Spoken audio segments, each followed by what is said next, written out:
Hi all, this is just a quick update to bring you up to steam on the Project Mazda 3. Since the first video that I did, I've upgraded a lot of things. I've changed out the entire suspension. Come in here, look under here. You'll see the I-box springs and the Coney shocks and the Hotchkis upgraded sway bar. There's another upgraded sway bar on the front. Also, the end links for the sway bars have also been upgraded. These are Proforged end links. And the real reason that I'm under here tonight is because after I put all this on there, about 2 weeks ago, I put the sway bar on there, and it proved to be way too much for the stock bushings that are on the front of the trailing arm, and consequently this was the result. These things gave up the ghost within 2 weeks of driving with that upgraded sway bar. Not that they were probably in that good a condition to begin with, but these are the original equipment, 145,000 mile bushings. And instead of putting the stock garbage back in there, I went one further and I upgraded to these right here. I've already installed this side over here. I did that last night. I don't know if you can really see it that far up in there, but these are a massive upgrade for these bushings. Instead of the stock ones have to be pushed in the same way these need to be pressed into the trailing arm once you remove the old bushing and the old sleeve. The difference is the replacement stock ones are what are they? They're the fixed rubber position ones, and not only will they deteriorate over time just like the original equipment ones did, but they have to be pressed in at a precise setting. Okay, you have to match the way the old ones came out, because they don't rotate within the sleeve. These do. I can't do it while I'm holding the camera with one hand and the other, but this sleeve is pressed into the trailing arm, and then the bushing is free to rotate within the sleeve. So it doesn't matter how you press this in there, unlike the stock one, which has to be pressed in exactly the same way the old one came out in order for it to work right. This one here, you simply can push in, press it into the trailing arm, and then you can turn the blade bushing, the blade part of the bushing. The bushing will revolve inside the sleeve, and that way you can turn it to where it lines up properly up in there. I've already placed the one side. I'm going to do the other side tonight, but I wanted to just do this video as sort of an update on the suspension upgrades that I've done to the car already, and to do a review of these. These are, I got them from Powerflex. Is it Powerflex? There's the sticker over here. It is. Powerflex. Powerflex bushings. They're made in the UK. Sold in the United States by their North American distributor, which is in Virginia, so it was only 1 day shipping for me because I'm in Maryland. These are such a massive upgrade. You'll pay I think it's like $40 for the stock replacements. These were $111. Shipped, I think it was like $120.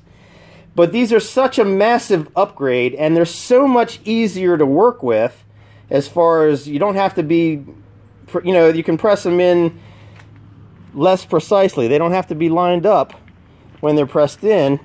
Over here, I borrowed my friend's press because I used to have one and it got damaged when we were building AKs. So I borrowed his. I ran over to his house last night to get it. And I'm using sort of an arbor. This is a Skyline brake disc, and once it's pressed in, I put the trailing arm over the top of this hole in the brake disc, and then I just used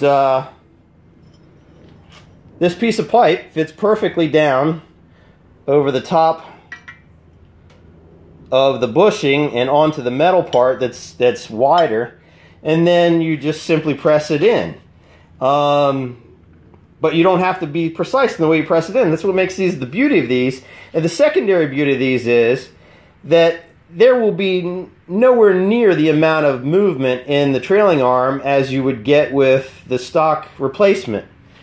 And consequently, these actually come with a lifetime warranty from Powerflex, and your suspension is going to be aligned so much more precise. It's going to operate so much smoother and so much more precisely.